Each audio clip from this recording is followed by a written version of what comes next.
Americans today are celebrating the 200th anniversary of the birth of the 16th U.S. President Abraham Lincoln. The commemoration has already begun with a number of special events honoring Lincoln, a man who continues to inspire. VOA's Susan Logue has more. I, Barack Hussein Obama, do solemnly swear. When Barack Obama took the oath of office to become the 44th U.S. president, he did it with the Bible used by Abraham Lincoln when he took the same oath nearly 150 years ago. From the day he declared his candidacy in Lincoln's hometown of Springfield, Illinois.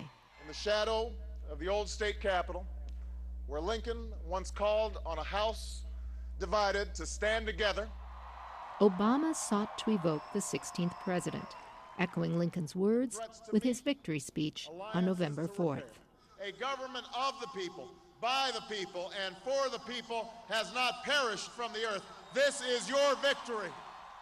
There's a reason why Mr. Obama chose to tie himself to Lincoln, according to Harry Rubenstein, curator of Abraham Lincoln, An Extraordinary Life at the National Museum of American History.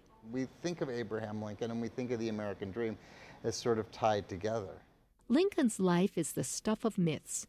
Born in a log cabin, self-educated, he eventually becomes president. He leads the nation during the Civil War, the country's greatest crisis, preserving the Union and ending slavery. He is assassinated while attending the theater.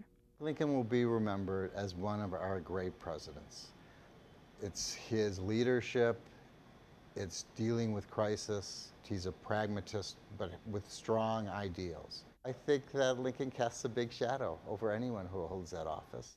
The American History Museum exhibit features objects from Lincoln's life. An iron wedge he used to split wood, etched by a young Lincoln with his initials, a cup he drank from, and the hat he wore the night he was murdered.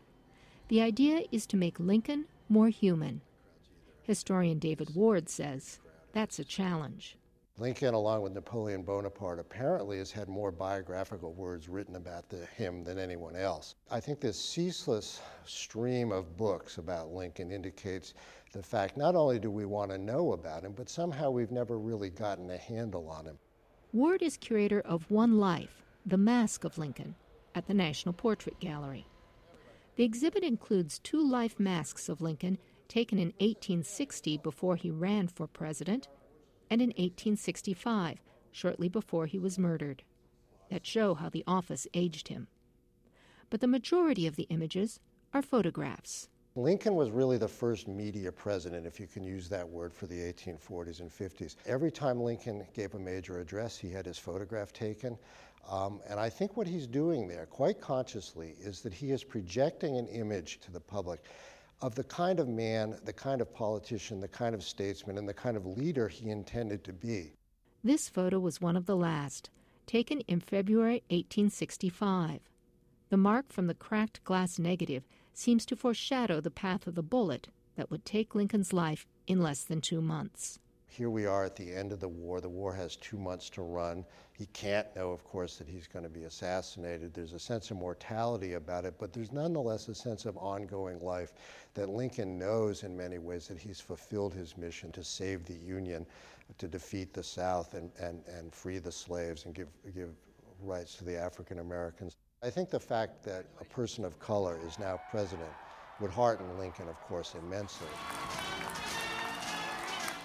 No doubt the fact that Barack Obama chose Lincoln as a role model would also please the 16th president. Susan Logue, VOA News, Washington.